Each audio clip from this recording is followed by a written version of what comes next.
I think they are cool Ascendancies. If I have to rank them in terms of coolness, of what I think is the coolest one to the least coolest one, I would say that Lich is the coolest one. We have here every node for every new Ascendancy. So we are going to take a look at it. We are going to analyze it so you can decide what Ascendancy you are going to start the game with in this new league, dude. So first we have the Amazon. This is the Amazon and Ascendancy for the new class, the Hunters. I think that at the start of the league, at least, when people don't know what is going to be the most powerful shit, this is going to be the most picked Ascendancy. First of all, majority of people are going to play Huntress. Now that you are playing Huntress, you have the Ritualist and the Amazon. What is people going to pick? Diablo 2, Javason. I want the Amazon. Majority of people are going to pick the Amazon. This is going to be at the start of the league the most picked Ascendancy. Trust me, believe me, I know what I'm talking about. Then I am going to go about it in the order that you pick this shit. So we first pick this one right here. That is 15% increase life and mana recovery from flasks. Okay, not a big deal. Then you get the Asmiri Brew. Life flask also recover mana, and mana flask also recover life. That is kind of cool. I don't know if it is worth it to pick it, but it is kind of cool. Like, depending on the flask setup that you are able to get, you maybe can do some crazy shit with this. Then you have in this middle one, evasion. 20% increased evasion rating. That is kind of good. And then you have this one right here, Stalking Panther. Evasion rating from equipped helmet, gloves and boots is doubled. So you can do like acrobatics evasion with this shit. Evasion rating from equipped body armor is hard. Oh, well, you have to be intelligent with this shit. You have to be smart with how you are going to implement this shit. Then you have this right here that says life leash. 12% increased amount of life leash. Not bad, not crazy, whatever. Then you have Mystic Harvest. Life leash recovers based on your elemental damage as well as physical damage. Okay, so basically you have a bigger amount of life leash and you are trying to do also elemental damage. Okay, don't think that is going to be much picked. Like, I think that from these three nodes, maybe the one that is worth it is the Stalking Panther. I don't know. Then we have right here evasion again, 20% increase evasion. So between these two nodes, you can have 40%. Then you have Elemental Infusion. It grants you a skill, Infused Weapon. When you consume a power charge, trigger Infused Weapon to gain 2 Cold Infusion. When you consume an Endurance charge, trigger to gain 2 Fire Infusion and to gain 2 Lightning Infusion. Am I stupid because I don't know what Cold Infusion, Fire Infusion and Lightning Infusion is? Am I stupid because I don't know what those infusions are? So basically, if you are going to pick this, you have to pick a way of gaining or power charge or endurance charge or frenzy charge, right? Infused Avatar, 50% chance for infusion to not be consumed when infusing a projectile. Okay, so you go with this to throw spears, basically. Like lightning spear, you infuse that shit with lightning infusion or whatever. You plum, plum, plum, plum, plum, plum. Okay, that is great. Then in here, you know that this is a skill speed. Okay, this small right here, it has to be a skill speed as well. So this one you get Predatory Instinct. Reveal weaknesses against rare and unique enemies. 50% more damage against enemies with an open weakness. I don't know what the fuck that means, guys. I have to be honest. Like, you do 50 more damage in general against rare and unique enemies. Just like that, by picking that. If it works like that, that is fucking cool. But if open weakness means that you have to expose it with an elemental resistant debuff or something like that, okay, that is more conditional, but I can understand in that case why you get 50% more damage. Because if you get it just to get it, it is insane. Then you have In for the Kill. 20% increased movement speed while an enemy with an open weakness is in your presence. 40% increased skill speed while an enemy with an open weakness is in your presence. Yes, alright, there is no way in hell this is automatic. This has to be... Oh, when you parry. oh, well, if it is focused on parry, people don't like to parry. People don't like to parry. We will have to see what it happens. Okay, then in here we have accuracy, 12% increase accuracy rating. Then you have critical strike, chance to hit with attacks can exceed 100%, which means you can stack accuracy a fucking ton. And then gain additional critical hit chance equal to 25% of excess chance to hit with attacks. What does that mean? That people are going to stack fucking accuracy rating, and with that they are going to hit 100% critical strike chance. Basically, that is what is going to happen. And then you have penetrate. Attacks using your weapon have added physical damage equal to 25% of the accuracy rating on the weapon. So it is not your accuracy rating. It is the accuracy rating on that weapon. So weapons with high accuracy, spears with high accuracy rating will be expensive. Know that from now. If you find a spear with high accuracy rating, that shit will be expensive, dude. Know it from now. Okay, I think this is cool. If they fix the game so that parrying is worth it, this is cool. If not, what are you going to do? You are going to probably pick the accuracy shit for 4 points and you have 4 more. What do you pick then? The elemental infusion and accuracy helps you from afar, and you go throwing lightning shit and you get charges and elemental infusion. Plum, plum, plum, plum, plum, plum from afar. That is the build. This for nos is going to be the build. And throwing lightning speed or shit like that from afar. That is going to be the build. Write it, check it, whatever, take it to the bank, dude. Then we have the Leech. I am really excited for this Ascendancy. It looks really cool in concept. In fantasy, it seems like something really fucking cool. So let's go with it. I am going to start like you go to this side first. So in here you get first 3% increased maximum life when taking this node. Then you take Soulless Form. 10% of damage taken bypasses energy shield. No inherent mana regeneration, and regenerate mana equal to 6% of maximum life per second. This is a good node. People will do crazy shit with this. Believe me. Believe me that people are going to do crazy shit with this.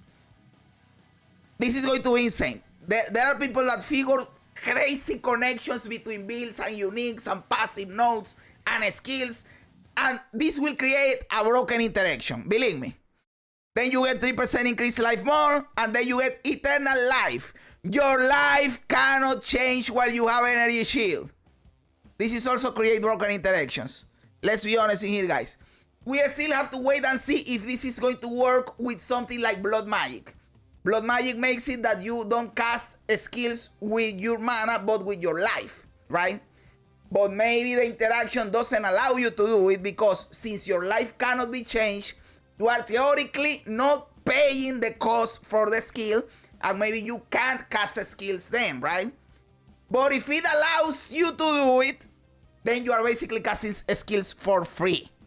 So this can create crazy interactions. We still have to wait and see how it is going to work. Man, this is going to be bullshit. Everyone is going to take critical strike and penetrate and break the game. 100%, I guarantee you that the 2 most picked nodes in this Ascendancy, the Hunter series, is going to be critical strike and penetrate. Everybody is going to pick that shit and go full accuracy rating. Guys, from now, start saving speeds with high accuracy. You are going to sell them on the marketplace. It has to be tradition to map in endgame while watching, listening to jazz. Oh, brother, thank you very much. No, brother, that is fucking awesome. That makes me feel great, dude. Oh, man, Leash looks even more crazy, brother. The Leash looks insane. Look at this. Then we have the small node in here gives me 30% increased energy shield if you consume a power charge recently. So you are encouraged to use power charges. And then you have the price of power. Non-channeling spells consume power charges to deal 25% more damage. Non-channeling spells consume power charges to deal 25 more damage. Basically, if you get power charges all the time, you are all the time doing 25% more damage, dude. This is insane. For example, that build for the monk that I was playing, the stat stacker dude, that dude always has power charges all the time, all the time, all the time. If you manage to do that with this Ascendancy, you will all the time deal 25% more damage with Price of Power, dude. All the time. If you can get power charges frequently, this is going to be insane, dude. And on top of that, you get 30% increased energy shield. On top of that, dude. Then we get this one in the middle. It's insane. I really like this one, guys. Check this out. 20% increase maximum energy shield. Okay, not that big of a deal. But 20% is really good. But then you get this node that is empty. What is that? Check this out. It is Crystalline Phylactery. Can socket one non-unique basic Yule. 100% increase effect of socketed Yules. 50% more mana cost if you have no energy shield. You don't care because you are always going to have energy shield. So basically, it is like you buy one cracked Yule and it is like you got two cracked Yules by putting it in here. How awesome is that? Like you invest 10 divines in the most fucking cracked rare Yule. You put it in there and it is like you spend 20 divines on a cracked Yule. That is fucking insane, dude.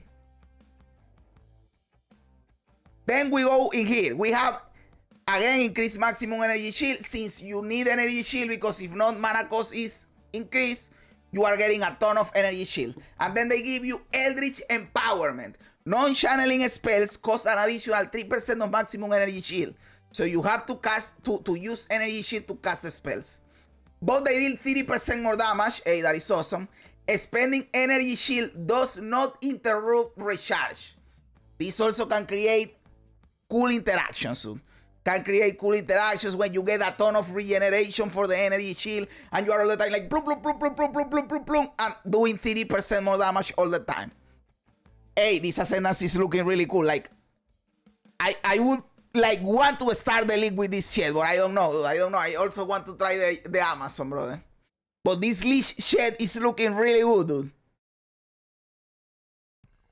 Then you have this one that gives you, in the little one, it gives you 25% increased area of effect courses.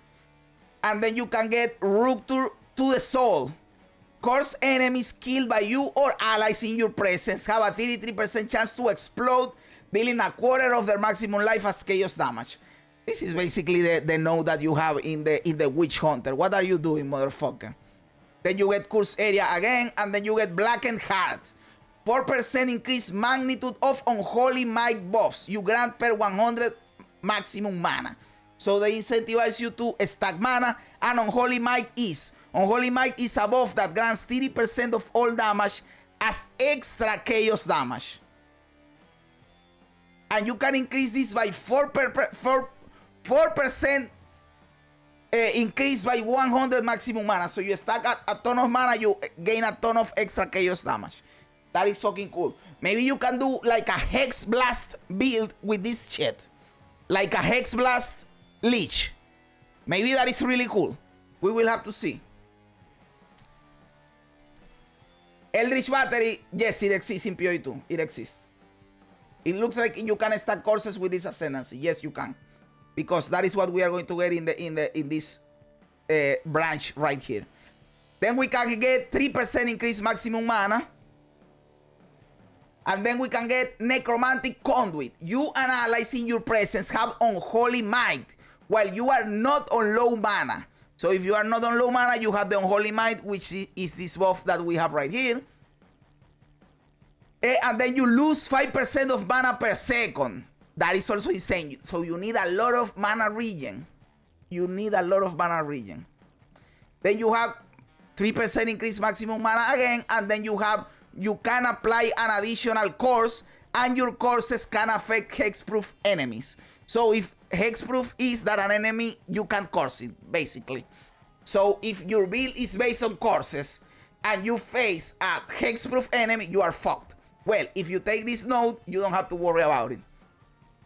And you will be able to apply 2 courses. If you know right now in the normal skill tree for the witch, in the part that you path for the witch, there is a keystone that also gives you an additional course. So if you combine that with this, you can have 3 courses. We will see, we will have to wait and see if Hex Blast, they are going to buff it so it explodes the 3 courses. And if that's the case, Hex Blast might be really good with this. But this Ascendancy, brother, so far is like the coolest because everything in here is cool. Like all the nodes in here are cool, dude. They cook with this Ascendancy. I am really liking the leash, dude. Then we have the Ritualist. This one is for the Huntress. The Ritualist is for the Huntress, dude. I think that this is not the one that most people will pick for the Huntress. People will go for the Amazon. That makes me want to pick this one just to be a hipster. But I still don't know what I'm going to do. I still don't know what I'm going to do. But let's see what happens in here, dude. This is called the Ritualist, by the way. And the splash art is really cool, guys. Let's be honest.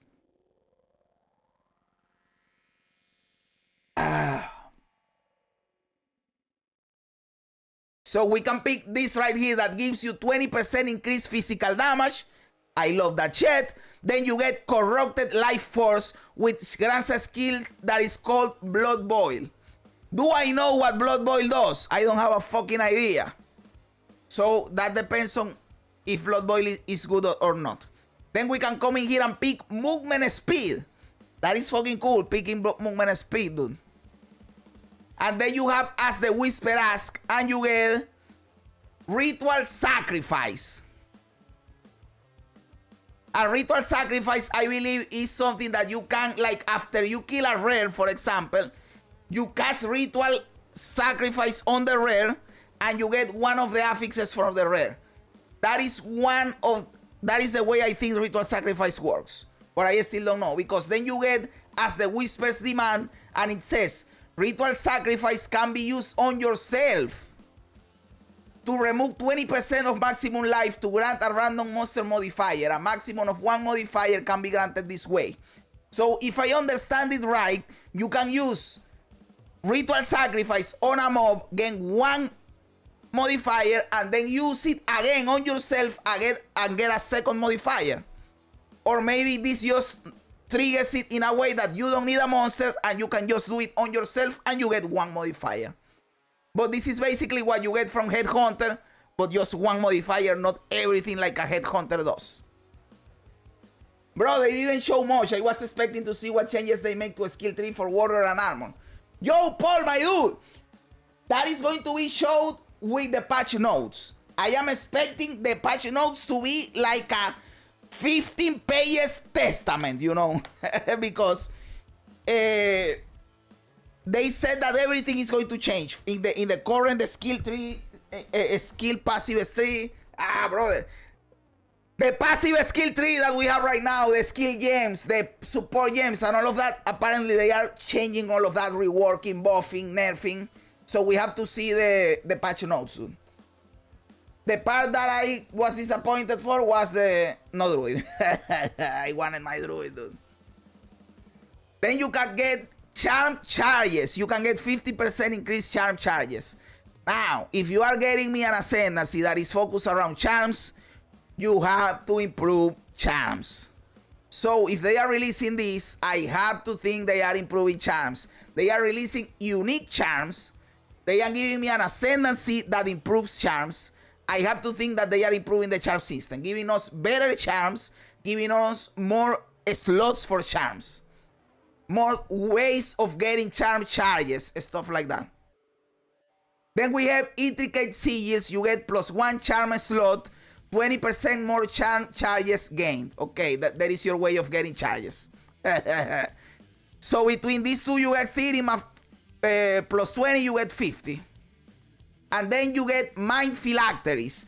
Can instead consume 25% of maximum mana to trigger charms with insufficient charges. Okay, so if you don't have charges, it doesn't matter because you trigger it from mana, but then you need like mana regeneration. Because it is of 25% of maximum mana. You can't increase your mana pool to mitigate this. It has to be done with regeneration. Or mana on kill or shit like that. They said, and I quote, it's going to feel like a nerf fest. Yep. Brother, Jonathan said, forget everything you know about the game because everything is going to be different with balance. He said that. So did they say when will they post them? They didn't say anything. I would think that it is after Monday because right now it is the weekend in New Zealand. So it will be like from Sunday, Monday, Tuesday, one of those days, I believe so.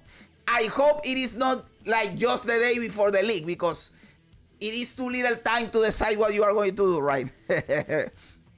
But by the way, I like that they are doing an Ascendancy that buffs charms. Because maybe if charms are worth it, you can do a little build that uses charms, you know. I think that is a cool idea.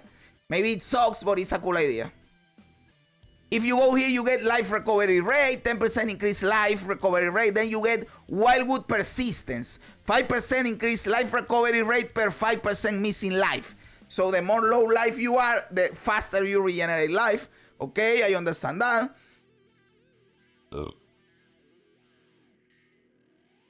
Yes, it is a weekend in New Zealand. Yeah, there's unique charms now. Yep, 100%. I thought they said like the day before. They said that originally it was going to be today, the same day that they did this. But then after that they said, hey, no, it is not true. It was miscommunication. We are releasing it later. But they didn't specify when. You could hypothetically get 3 unique charms. Yep, you could. So then we have this padding here that you can choose one of 3. Theoretically, you could choose all 3 if you want to do that, but who the fuck is going to do that? Normally, you would pick one and go to here. And they are reduce mana, reduce speed, and reduce resistances. Of course, you have to be a retard to pick all of these 3 because they are drawbacks. You are taking something away from you, right? 30% reduce mana, 25% reduce speed, and minus 50% to all elemental resistances. I have to think the easiest to recover from is the minus 50% to all resistances, right? And then by doing that, you get +1 ring slot. So if you get a ring that has 50% to all elemental resistances, you already recover from this. And on top of that, you get a ton of shit. So that is fucking cool. You can have 3 fucking rings. We have to wait and see what Ingenuity is going to do. Is Ingenuity going to get nerfed, reworked, change in some way? If it still does the same that it does right now, will it buff this 3rd ring? Or just the normal 2 rings? We still have to wait and see. If you pick this one, you get 3% increased attributes, and then you get Mystic Attunement. 25% increased bonuses gained from equipped rings and amulets, and that makes it even more worth it. Because now, you don't even need to look for a ring with 50% to all elemental resistances. Even if it has 10%, you already recover because with everything that you have on all your 3 rings combined, plus your amulet, you are getting 25% increased bonuses. I think everybody that picks this Ascendancy is going to pick this shit. Like, you pick this Ascendancy to have 3 rings. And then you see what other shit you pick up. So you already have 4 points right here. What other 4 points you take? Nobody's going to do the charm shit, let's be honest. Maybe the ritual modifier. Maybe the ritual sacrifice. Maybe. Maybe the Wildwood persistence combined with the Blood Boil, depending on what Blood Boil does. But the most likely scenario will be the monster modifier, like a Headhunter combined with the extra ring slot. That is the build that I am looking in here without knowing what is actually going to be on the balance patch, you know. Then we have the Kitao Ascendancy. Never forget that I predicted this Ascendancy getting added to the game. Okay. I am, how do you say this shit? Don't thank me. Don't thank me because of that, okay? But I predicted it. So you start right here and you can get 20% increased fire damage. That right there is cool. Then you can get Hit of the Forge. That grants the skill Fire Spell on hit. That right there is fucking cool. You can probably do crazy shit with that. On the other note, you get plus 50% fire resistance. Elemental resistances are always cool. And behind that, you can get Cold Stalker. Modifiers to fire resistance also grant cold and lightning resistance at 50% of their value. So what is going to happen is that you are going to stack fire resistance, and you don't have to worry as much about cold and lightning. This is cool. This is cool. I love this. I love this because you have to worry less about all the resistances and the affixes, and you can focus on other stats. Forge in Flame in this last one, and you are also getting plus 15 fire resistance in here, by the way. So 30% fire resistance by picking all of this. And then you get Forge in Flame modifiers to maximum fire resistance. Also grant maximum cold and lightning resistance. So if you go hard into maximum fire resistance, you can get until 80, 90% max elemental resistances. And since you can do this cold stalker shit, you can go hard, bro. You are going to be able to make a crazy tanky build with this shit. There are people that are going to break the game with this shit. Trust me, dude. And they are going to be fucking unkillable. Then you can get this shit right here that is 20% increased melee damage. Love it. And you get grand skill Manifest Weapon. Manifest Weapon is that you are going to create a copy of your equipped weapon, and you create a weapon that follows you around hitting shit. That is fucking cool, dude. And I think it counts as a minion. Oh yeah, you get minion damage. Minions deal 20% increased damage. The note that was for this one, I confused it. It was against the anvil, temper weapon. I don't know what the fuck temper weapon does. I know that it buffs your weapon, but I don't know in what way. And then you get the minion living weapon. Okay, cool. And then you get the shit that people are going crazy about. That is the Smith's Masterwork. That you can only use a normal body armor, the base armor. You can't go crazy with a red armor with 6 modifiers. But this passive skill is free to allocate. I still don't know how this shit will work. If you have to pick only one, or you can spend extra points to pick the other ones. We still don't know. But my intuition tells me that what you are going to do is you are going to spend your 8 points on this part of the tree, which basically will be like getting this 4 until right here and picking 2 of these ones, and then you get 1 here for free. And you can pick one of these motherfuckers. Now, that is a big fucking drawback because you basically don't have a body armor. And I would think that a lot of people are going to even not pick that shit. A lot of people are going to just use this part of the tree and not use this one. But for the modifiers that you can get by sacrificing your normal, your rare chest armor, you got Dedication to Kitava. Body armor grants armor also applies to chaos damage taken from hits. Body armor grants 100% increased stun threshold. Nobody's going to do that. Padded plates. Body armor grants 75% cold resistance. I can see that happening.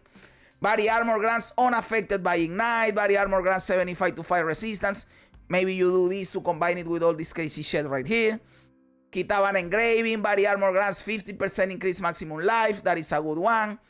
Again, I am assuming you pick one. Now, if you can spend extra points to pick several of them, you can do crazy shit like picking the plus 75 to fire resistance, plus 50% increased maximum life, and then you are crazy. But body armor grants 20% increased strength. That is also crazy. Body armor grants 75 lightning resistance. Body armor grants regenerates 5% of life per second. Body armor grants hits against you have 50% reduced critical damage bonus. Nobody's going to pick that. Molten Symbol. Body armor grants 25% of physical damage from hits taken as fire damage. That is a good one. That is like a, what is a chest called? The fire chest that people use right now. I forgot the name. Flowing Metal. Body armor grants 5% to maximum fire resistance. That, if you combine it with this one, is basically 5% to all elemental resistances. I think this can be a fun ascendancy. I am going to try it at some point. Not at the start of the league, but at some point I am going to try that ascendancy for sure.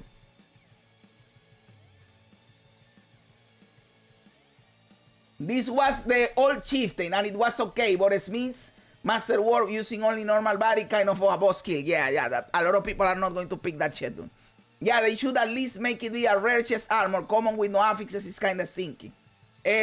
Magic, right? The one that is blue with 2 affixes, at least a magic one. A normal, dude. That is a big sacrifice. You can probably overcap the fire resist. Of course, you overcap the fire resist. You get like 200 fire resist. And that shit gives you all the resistances you want for the other shit, right?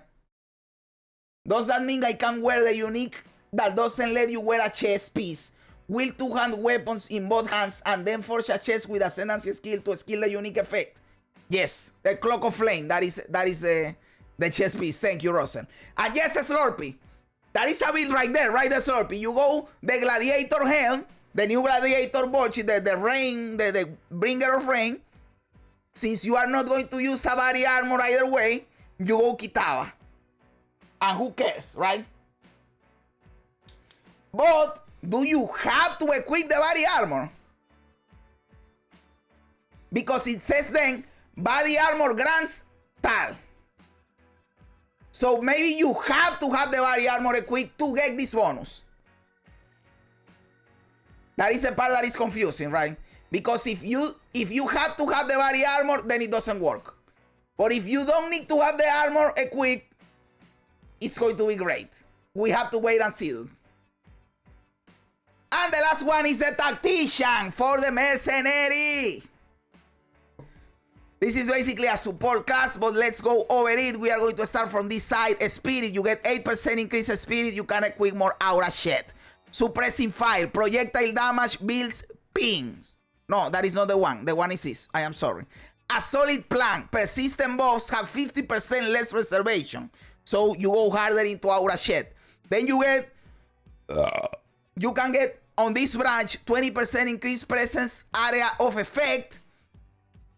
And you can get behind it, watch how I do it. Allies in your presence gain added attack damage equal to a 25% of your main hand weapons damage.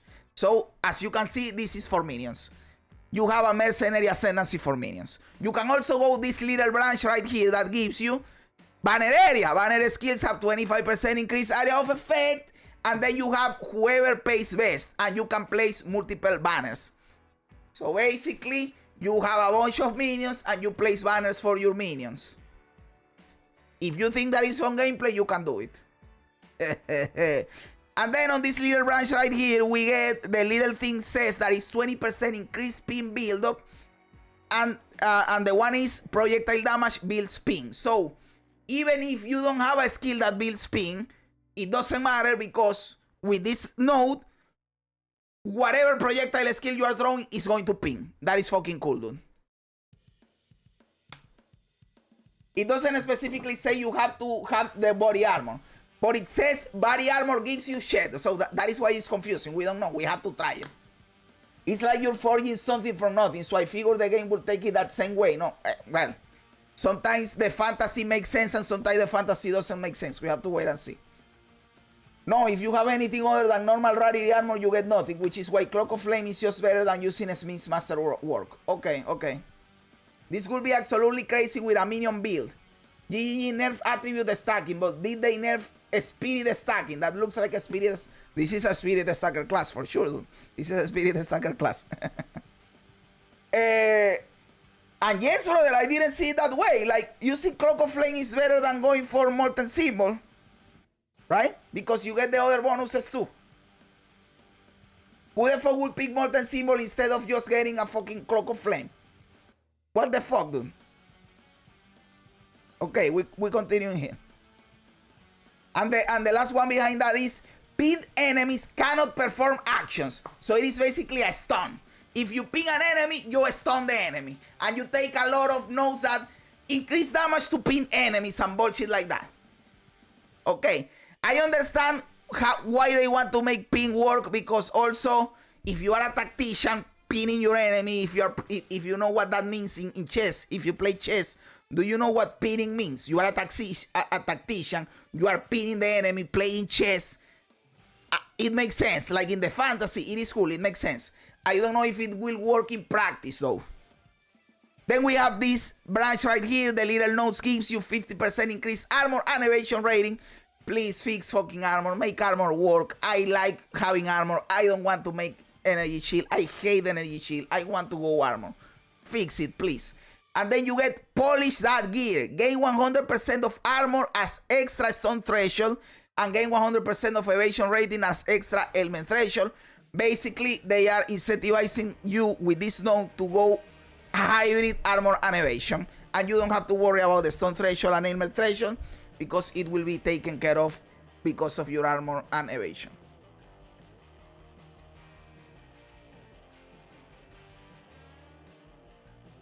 Okay. Then you get another armor and evasion, and then you get stay light, use cover, defend with 200% of armor. If armor is fixed, that can be good. If armor sucks, then that sucks. Enemies have an accuracy penalty against you based on distance. So the farther away you are from there, the less likely they are to hit you. So you are more incentivized to play minions and be from afar, and your minions are tanking shit. Maximum evade chance is 50%. So that goes against this shit with evasion rating and element threshold. But well, whatever. Maximum physical damage reduction is 50. So you can go over 50% maximum physical damage reduction. Which I don't think we get. Like, I don't think right now I can get 50% physical damage reduction. Can I get it? I don't know. Then you can pick this one, minion damage. Minions deal 20% increased damage, more minion support. And then you get Unleash Hell. Grants a skill supporting fire. It is this skill up here. Summon a hidden artillery squad trailing you that can fire volleys of arrows on command. The artillery squad counts as your minions. And then you get increased accuracy rating per dexterity and increased damage per strength. You can still stack some attributes, but we don't know still if it is worth it, if the supporting fire ability is cool, is powerful, I mean, but I can tell you that it is cool. I can tell you that it is cool. Maybe it is not powerful, but cool, it is cool. Like, I imagine it like Gunplank in League of Legends. You know that the ultimate that Gunplank has is that you command your ship to throw a fucking big cannonball on whatever part of the map you want. Well, this shit is like that. You have like archers that are following you around, and you say, shoot these motherfuckers, and they go, that is fucking cool, dude. You can tell me that it's not fucking cool. Now, can it suck? It will probably suck, but it is cool. And then you get this one right here, torrent damage. Oh, you can also be damage, dude. 20% increased torrent damage, and then you get torrents have 30% more skill speed, and torrents only use skills when you fire an attack projectile. Is that good or bad? I don't understand it. Because if they only use skills when you fire an attack projectile, why are you giving me 30% more skill speed?